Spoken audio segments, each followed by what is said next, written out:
Hello and welcome to the 22nd edition of Half Hour, a podcast starring me, John Paulo Giudice, as your host. In today's episode, I'll discuss Ukraine with Anastasiia Zholdak. Yes. Welcome to the show. Thank you for coming on. I appreciate it. Thank you. So if you just want to, start off and just tell us a little about yourself, where you're from and what you're doing here in Prague and just kind of like the regular facts you'd say. As JP said, I'm Anastasia. I'm here to study psychology. And a little bit about me. I was born and I was growing up in Ukraine, where I spent my whole life.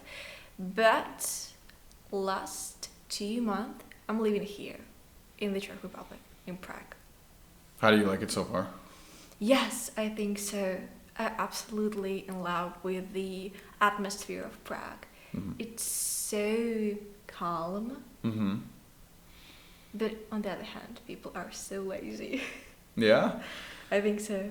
I like it here. I think the architecture is very unique, and I used to tell my parents about the red roofs of Prague and how nice the architecture is and things like that. But I think it's a really special city. It's very diverse. There's people from all over the world. I didn't expect to meet so many people from other countries. I thought there'd be a lot more, Czechs and maybe Slovaks at my school. And there's plenty of them, but I think it's like a really good opportunity to just see and meet people. But kind of like moving forward, getting into the topic a little bit. We're talking Ukraine today. So I'm just going to go ahead and just let you go ahead and run off with it. So wherever you want to start, you can do that. Yeah.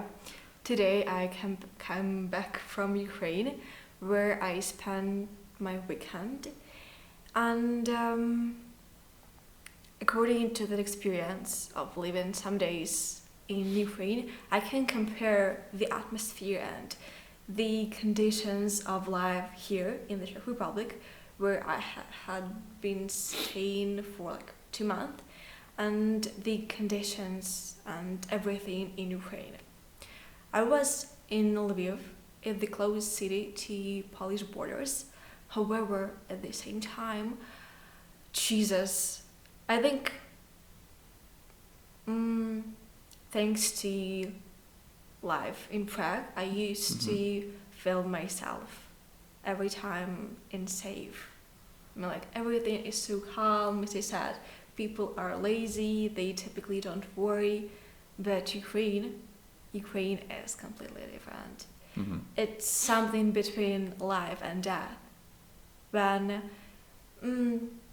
you at the same moment can see children smiling and playing with each other and soldiers next to them. And I think that has a big impact on, as I said, an atmosphere which is everywhere, like in an air. It's under your skin. So yeah. Yeah, I've never been to Ukraine. I think the furthest east I've ever gone was Slovakia, when I climbed the one of the mountains there in the high Tatras. I know a little bit about Ukraine though. I mean, the geography, a little bit of the history, some of the events surrounding, what's happening now, what happened in 2014, what happened, before that with the Maidan movement, the Orange Revolution, and then you go back to the Soviet Union, and then you can continue going back. But I would say you guys are really fighting like lions right now. I think that's like huge. It's really sad what's going on. I mean, I remember when the war started, my friends and I were at a restaurant, and we were eating, and there you go. There you have it. It's a new war in Europe, so it's really unfortunate. But you say between life and death, and like I'm sure not only me but also the other people who are listening would love you to kind of expand on that. Like how would you say life is different here as opposed to like over there? I think I was in Ukraine since the full invasion started. I spent at my home in Kiev like 8, I think, months. And after this long period of time, I, as all my friends, all my relatives, used to those conditions of anxiety, stress, fear that you have all time, and you just stop understanding it. It's under your skin. It's everywhere, and at the same time, it's don't exist for you. So here, I remember my first day in Prague when I arrived, like at the end of August. I was so impressed, so impressed. Like people look so happy. They look so chill, like nothing care them. Like everything is good, everything will be done. They don't care about it, and it's even hard for me to explain. Just people live for enjoying their life. People even study, people work for themselves. But in Ukraine, people live, people work, people study in order to survive, in order to help that system, which is like our army, which is our government, stays stronger. I guess I can say from my point of view, I grew up in the U.S. In the Northeast, like outside of Boston, and I would say recently, in the past few years, people in my country have not been so happy either, but for many different reasons, as opposed to your country. Like you guys are suffering through the invasion right now, and in the U.S., I would say I can relate in the sense that people are unhappy. I would say almost as if like a mass depression has swept over the entire country. I think a lot of people are really, they have no direction and they don't know what to do with themselves. And I think that that's a huge issue in the U.S. I think people are a little lazier too because, you have a lot of stimulus checks and people are not, working as much. So I sort of see what you're saying there in terms of like a societal feeling. But definitely what you're saying comes from a whole different origin and one that's a bit more, real, like in your face. As an American who grew up in this part of the world, every American can't really imagine a war on their own soil just because of, the geography and, the history, and our northern and southern neighbors are not really going to do anything to us. Like we're on good terms with them in terms of trade and all these things. So it's just awful to kind of like continuously hear stories, not only from you, but, from other people that we go to school with and that I interact with here in Prague that are from Ukraine, and everyone knows somebody who is being affected by the war in a really big way. It's so sad. I remember I was planning to study abroad since I was like 14 or 13, and I was preparing myself for explain people what is Ukraine, explain people that Ukraine is not a part of Russia, as most of them thought before the invasion started. But now I even don't need to do that.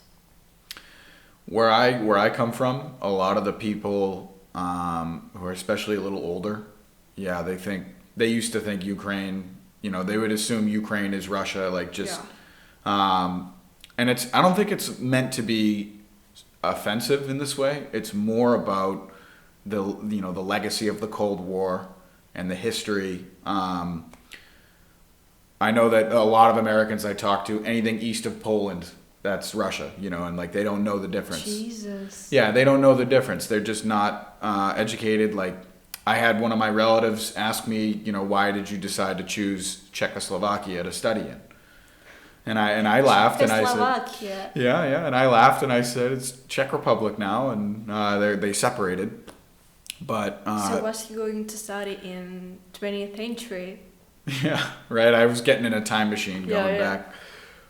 But basically, like in the U.S., we're famously bad at geography. We're famously bad at it. But I will say, if I ask a European to point out like Missouri on a map of the U.S., they might not be able to do it. So there's that. But I guess the point I'm trying to make is the U.S. is very internal. You know, it's like everything you need is in America, so why even bother with the rest of the world? So that's like one of the kind of like an attitude in the back of people's head, I think, in your average everyday American. But I would say it's just a lack of education or knowledge in this sense, in geography and understanding like the dynamics between Ukraine, Russia, and the other countries in the area. So, but I will say that in a twist of fate, the war has definitely put Ukraine in the minds and hearts of tens of millions of Americans. Like, we are thinking about you guys a lot more, and I think that people are learning more about your country, sadly, because of this event, in the U.S. especially. So I think that, you know, in the future, things hopefully will shake out in a different direction. But you said you went to Lviv. Yeah. What did you think of this city? To be honest, it's not my favorite city in Ukraine, but I was a volunteer in Ukraine for a long period of time, and I was a member of one volunteer organization. So they kind of made posters with me, which are placed in Lviv. Mm-hmm. So I visited that city to see myself on big boards and take pictures. Oh, with you were my on the... picture. Yes. You were on billboards. Yes. So you were like an advertisement, like you were wow, okay, that's cool. I'm on advertisement of volunteering. Okay. Like, join volunteer activities help us to make winter clothes. Oh, okay. So you're helping with the basically supporting the people in Ukraine and also like the military, or like encourage people to join volunteer activities. Oh, okay, gotcha. What kind of volunteer activities? A bunch of, a number of different ways of volunteering, starting with just packaging, find and delivering specific medicine for grandpa and grandma who can't do it by themselves, and ending with supporting our army. Okay.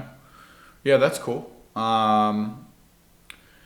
I know that here at school we're trying to, or not we, but one of the students who's Ukrainian is trying to help with like a food drive or a donation drive. So he's definitely doing a good job with that. I think that that's good.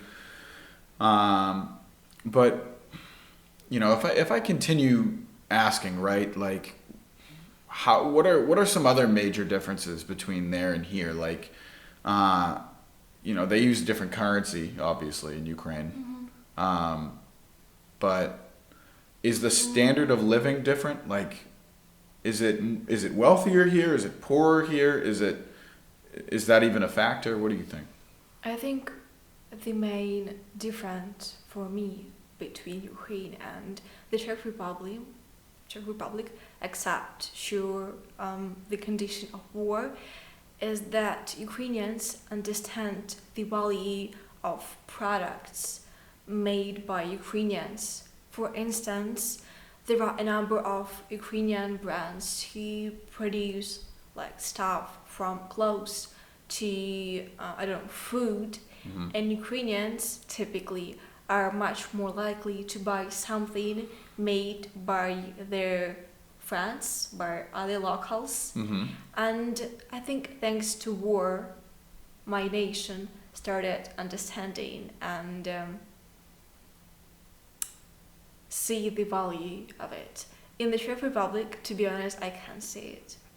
So you think there's more local market in Ukraine? Like people buy things and sell things locally more? People support everything which is Ukrainian. It's like Ukrainian products, Ukrainian language, Ukrainian national clothes. A number of people started wearing some part of traditional clothes in everyday life. Some jewelries, for instance. They read Ukrainian classic literature, not like Germany, English, and other stuff. But as well, in the Czech Republic, I can see that. I mean, I think people just don't realize the value of their nation and the whole definition of it.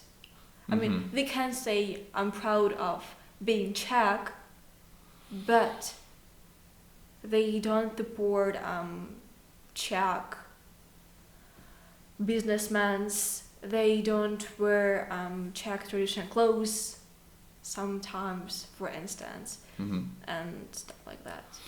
Yeah, I think that it's very important to have a love of nation. I think that that's important.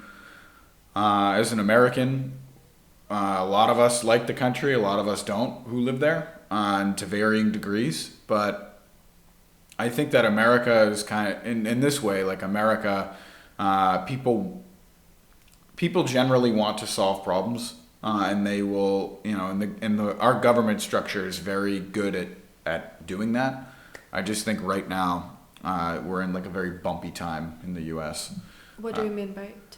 Like bumpy, like very unstable. Like no one knows, what someone else is thinking. People are very like not only paranoid but ready to go after anybody in terms of like words. Back in the day, they used to say like America was one big family. Like we were all one big family, and today it does not feel that way. But you come from a country that's a lot more collectivistic, whereas mine is much more individualistic. Like people in the U.S. are just you can find anybody there. Everyone's doing their own thing. But I think there's some nobility in countries that are more like yours, where people have to be there for each other, and you have these national things. You have an internal language. Ukrainian. Like English is spoken around the world, so it's not even our language. The British had it first. We have the better version, though. I spell color with a U, or without a U, so take that. But all jokes aside, like if we're talking about language, right? Someone told me that a Ukrainian can understand a Russian, but a Russian can't understand a Ukrainian. Yes. Because the majority of Ukrainians speak Russian language, while Russians don't speak Ukrainian language. But the two are very similar. Like they're very like. No. Ukrainian language is more similar to Czech language than really? to Russian. Yeah. What are some of like the big like, if you could hit me with a few differences, like big differences like that exist between Russian and Ukrainian language? First of all, sure, vocabulary. It's completely different. I mean, especially if we take a look at the old version of Ukrainian language, which was before the USSR.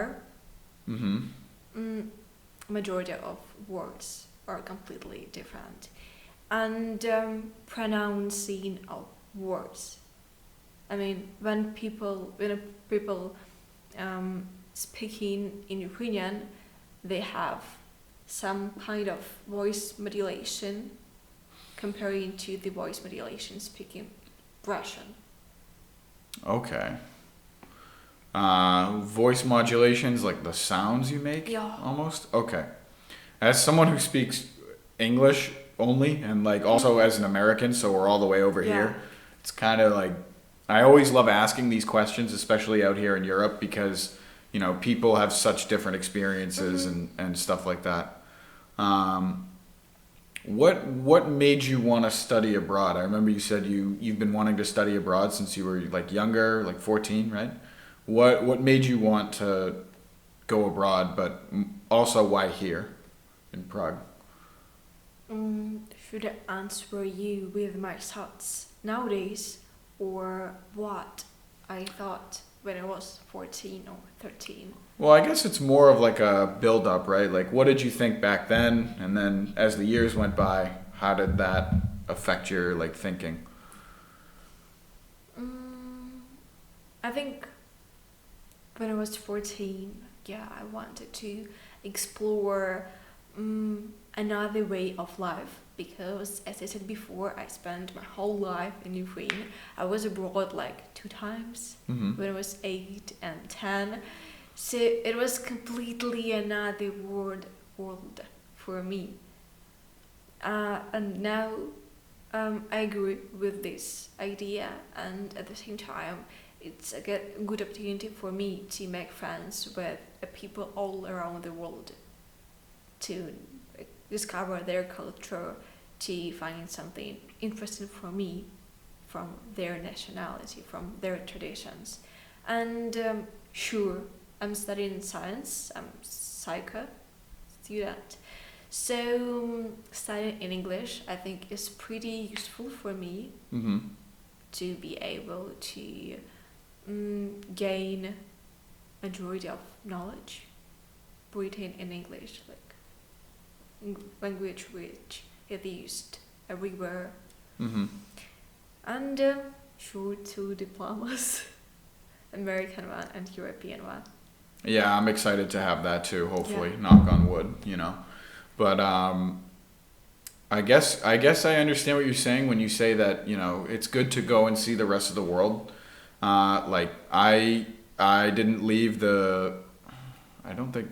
Well, I went to the Bahamas and the Dominican on trips with my family when I was younger, but it was like a resort trip.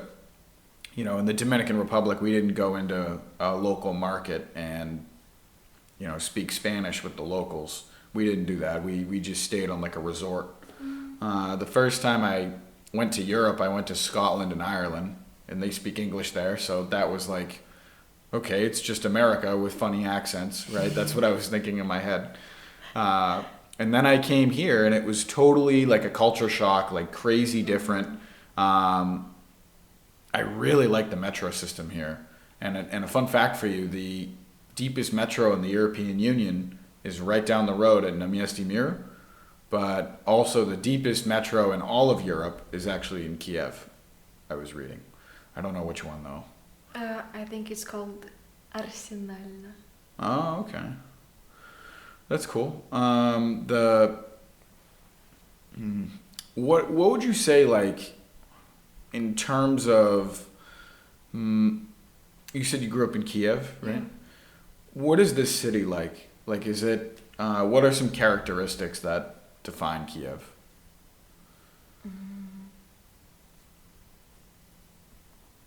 Is it like a big city, like small, like how does it Yeah, how does it sure, compare to sure. Prague? Give me some time to think about it. Mm-hmm. I think for me, Kiev is a city of opportunities because the majority of young people are typically prefer Kiev for living and studying in Ukraine. And it's absolutely easy in Kiev to make some events.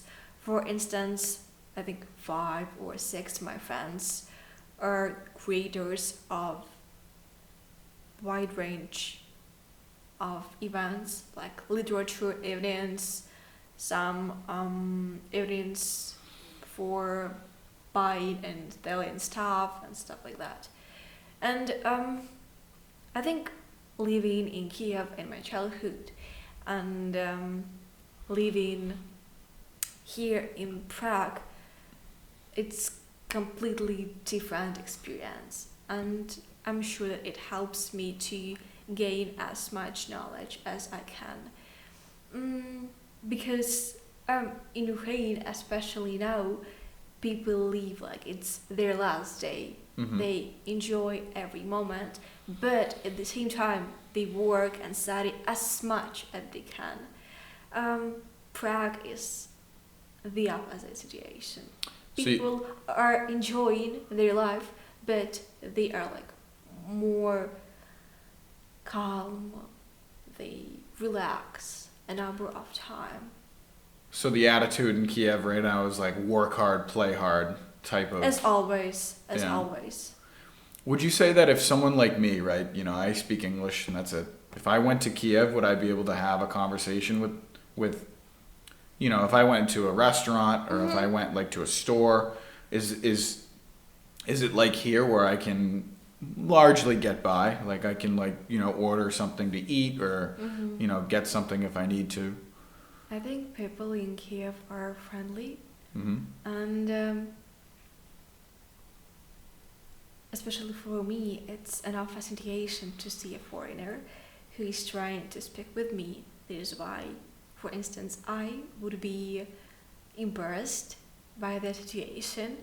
However, at the same time, I would be happy to help them to show them places in my city. And I think almost all other people would say the same. Hmm. Okay, well that's good. I guess you guys are friendly then, right? Yeah, Okay. And from what I was reading, like Ukraine is very big.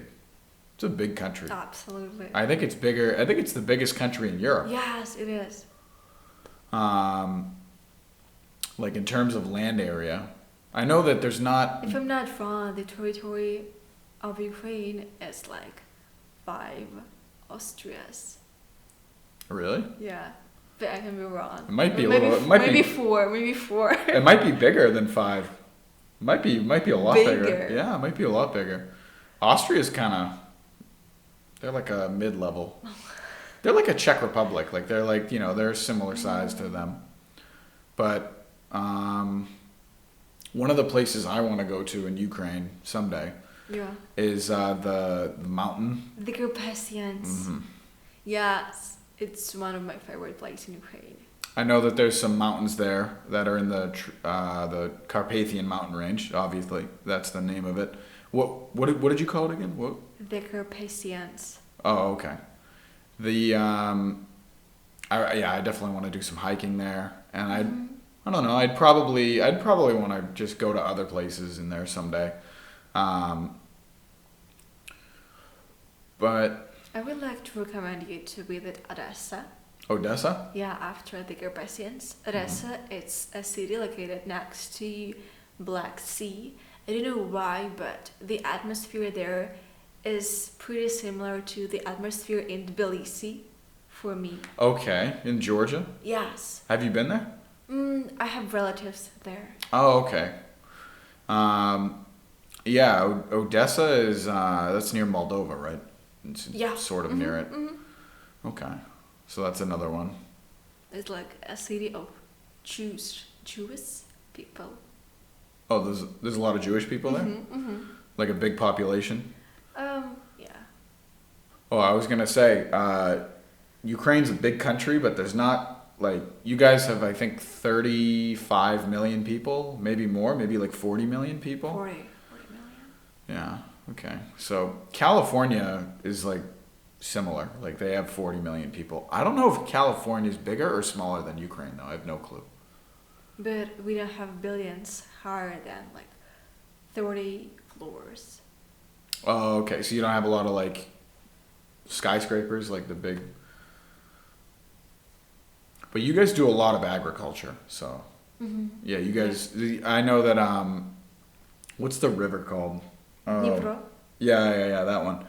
That one that gives the land so much water, and it's some of the best farmland in the world. I think it's close to the United States Midwest.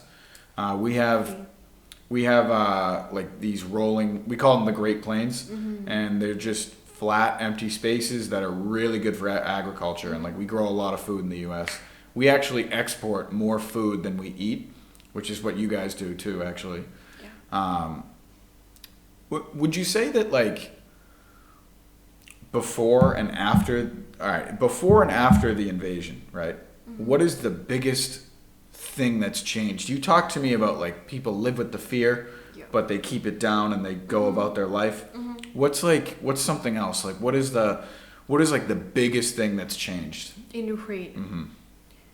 I think, as I said before, people have started value their nationality. I mean, majority of people are proud to be Ukrainians. They are proud to call themselves Ukrainians. They wear clothes with Ukrainian symbols. a lot of people started talking in Ukrainian. Even my father, Mm-hmm.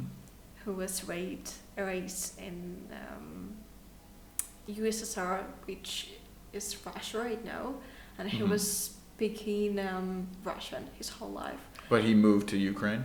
Oh, when he was like 17. Oh, But okay. he continues speaking Russian. Oh, okay, gotcha. Yeah. Well, that's pretty interesting. I'm really glad you came on the show today. I don't know if there's anything else you want to mention. We're kind of getting towards the end, but is there anything else you want to say? Just glory to Ukraine. Oh, what is that? Slava Ukraine? Yes, Slava you Ukraina? need to Yeah? answer glory to heroes. Ah, that's what it means. No.